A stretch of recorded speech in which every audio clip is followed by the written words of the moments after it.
Hi, today I am sharing my top cheap meals for one. These are recipes that use pantry ingredients and save me money.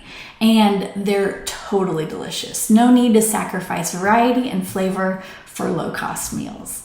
Before we get into this, I want to introduce myself really quickly. I'm Rebecca. I'm a non-diet dietitian and cooking for one teacher. And well, I'm here to help you make cooking for one more enjoyable and actually feel like it's worth it. So here's how this video is going to go. I'm going to share a few quick tips and thoughts on saving money on groceries, and then I will show you how to make these recipes and you'll be ready to start saving on your grocery bills. Sound good? Let's get started with a few of my quick money saving tips. My first tip is one that you've probably haven't thought about in this context, but it's so important. And that is to be realistic about how you actually eat and what you actually make during the week, or what you can actually make during the week. So look at your schedule, think about how tired you'll be based off of your past experiences, and plan for your actual life. A very helpful tip to save money is to focus on reducing food waste. Actually, using up the food that you buy saves you money because you don't have to buy extra food to feed yourself. You're buying one amount of food instead of double or however much extra you need to buy because it started to go bad. Okay, my next tip is to stock your pantry, fridge, and or freezer. Now, of course, it depends on how much space you have, what the options are for your own individual life, but take those and pull them into your decision making for stocking up. You'll find a more detailed blog post linked in the description below, but stocking up on sale items or getting them in bulk will save you money. And it's going to be such a helpful way to approach cooking by having the things already, so you have to buy them and you also don't buy duplicate. I'm curious, what are some of your favorite pantry or freezer foods for cooking for one? Let me know down in the comments below. The next tip is to look for the unit price. But this is a really quick tool to use that you can compare different size packages of the same item or different brands, and then use that to choose a less expensive item or package size if that's what you want to do. And I'm curious if this is something that you've seen before or have used before. Let me know in the comments below. My next tip is to keep a list of pantry recipes on hand. Pantry ingredients last longer, can be less expensive, and can be bought on sale and also stored. Go ahead and look down in the description for a link for pantry recipes as well as pantry ingredients to keep on hand. Again, they're in the description below. My next tip is simple and it's also super important. It is to make a grocery list. Sticking to your list is really helpful to be able to use what you buy and to buy what you need. And that way you're not wasting food, which means that you're wasting money, kind of essentially, and also allows you to take advantage of, if you want to take it a step farther, and look for the ingredients or the foods that are going to be on sale and use those. So yeah, making a grocery list is super helpful. I'm curious if you have any tips or any ways that you found to be helpful to make this step easier for yourself. Go ahead and share any of those in the comments below. My next tip is, so if you find yourself overwhelmed in the grocery store and or find yourself buying a lot of things that weren't on your list, or buying things that you don't end up ordering quite often, then grocery shopping online could be a good resource for you. You can save money by doing that, even if you pay a fee. Now, impulse buys or buying foods that aren't on your list or kind of have been in your mind aren't necessarily bad or anything, but they easily add up in your grocery bill. And so if you find yourself making a lot of those purchases and want to save money, a few tips can help address that. Nourish yourself before going to the store. So this is if you do decide to go to the store, and have a list and then have a budget for those items, or give yourself permission to get a certain number. So I'm kind of talking more than just grocery shopping online, but instead if you find yourself buying things that you didn't have planned or that look really good in the moment and maybe they don't end up being that great, these are some tips to help address that. And also keep in mind, if you've tried those things before, remember how it tasted, remember how the experience was. Sometimes you might find yourself realizing that it's not so great. And yeah, so that is that as far as grocery shopping and impulse buys. My next tip is to make extra servings for leftovers.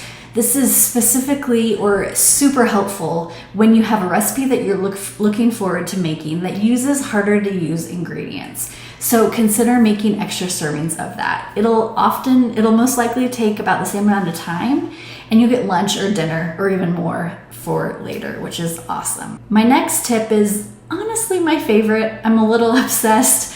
Hopefully this will go quickly. And that is to check out bulk options. I'm really lucky that there are a few fantastic bulk stores in Salt Lake. I love Winco, I love Hello Bulk, and Sprouts are a few of my favorites. And bulk is a really great way to get just what you need, or to save money by skipping the packaging. A few favorite low-cost bulk items are herbs and seasonings. You can save so much money by buying those in bulk and just getting what you need. Beans and rice are good options. Pasta and baking ingredients are also great. A lot of bulk sections also have nuts and seeds and other things that are dried, and they're often much less expensive, and you can still, sometimes they have really great fancy brands that are in the bulk section. My next tip is something that maybe you haven't thought about, but I think is really important to keep in mind, and that is to incorporate more plant-based foods. In my grocery lists and my grocery budget, meat is often the most expensive food that I buy. And so finding ways to lean more into plant proteins and fiber foods can help you feeling satisfied and save money. A few lower cost plant proteins that I love are TVP. I'm so obsessed with it. It's so low cost. I've talked about it in other videos. It's essentially a soy-based protein that's dried, and then you hydrate it, and then you would cook it as you would any other like ground meat. And it takes on the flavor of whatever you add. So it can be super, super flavorful, but you do have to add a lot of flavor into it. Anyways, TVP, like I just mentioned, tofu, edamame, and dried beans are a couple of my favorites, as is peanut butter. It's a great source of protein, and it's quite inexpensive compared to other sources of protein, and there's so many ways to use it. I also, going back to the dried beans, I love buying them dried and then cooking them quickly in my Instant Pot. It takes like an hour kind of at the most, and you just kind of set it and forget it, and it's fantastic and really inexpensive to do. My last tip here is something to keep in mind more so than something to do. So I'm highly recommending that you give yourself grace and or permission to not do it perfectly. There's really a balance in everything, and you can go ahead and evaluate your priorities and do what you can to align with them. And also, with that in mind, think of this all as an experiment. It's going to take time to change the habits that you formed and the things that, you don't have to think about, those go-to things that you do. And it's going to take time. So keeping the experiment concept in your mind is going to be helpful to kind of take some of that pressure or guilt or all of those shoulds, maybe even too, off of the table. And I also, with that in mind, want to remind you, trying to go all in will likely set you up for failure, and you deserve better than setting yourself up for failure and frustration. And it's not a you problem, it's a trying to do all of the things and feeling like you can do all of them. I'm not saying that you can't, but for most of all of us, when it comes to changing habits or changing kind of that like ingrained way of shopping or cooking or whatever it is, it's going to take time, and that's totally fine and expected and good. Okay, so now it is recipe time. You can find the full recipe for each of the recipes that I share in the description below, but I'm just gonna quickly go through these because I've already talked for like 10 minutes. We'll see how much of that goes into the final video. My first recipe are easy pancakes for one. Pantry ingredients for the win in this recipe. Lately, I've been pairing half a recipe with scrambled eggs that's made with the remaining egg white from the pancakes recipe, and they're so good. Eat the amount that your body needs that you want. My next recipe is a lentil spinach curry for one. It's made with dried lentils, rice, canned tomatoes, and those are the base for this easy recipe. Make a few servings for leftovers and you're set. You also will need some delicious red or other curry paste, and you can go ahead and divide it into teaspoons or tablespoons and then freeze any leftovers. It freezes really well and I highly recommend that. And then you can use whichever vegetables that you want if you want to add any. All of them are great, but I will put an extra plug for frozen. It's super easy in this recipe because you just open the bag and you dump them in the simmering lentils, and it is unbelievably easy. My next recipe is maybe one of my favorites. It is homemade mac and cheese, and I have been tinkering around with different recipes and I think I found the perfect one, and it is my baked mac and cheese, but honestly I usually don't bake it or add the breadcrumbs to it because that's an extra step that I don't want to do most of the time. But I even may stop buying my $20 pack of variety mac and cheese from Costco because I have this super easy recipe. Now, wrapper cheese is the key to making easy, silky, smooth, cheesy pasta. Seriously, it is so good and it lasts a really long time. And the other thing that just blows my mind in this recipe is that you can actually make it in the microwave and it is really good. I do it about half the time or even more than that, and it works great every time. Now, I will add a caveat that, or just to kind of emphasize how much I would recommend this, I do not like cooking food in the microwave except for reheating it. I think the texture is never that great. There's so many reasons. This recipe, it's so good. I cannot believe it's made in the microwave, but it is, and it's awesome. All right, so my next recipe is a vegetarian burrito bowl. This is such an easy, delicious, unbelievably versatile recipe.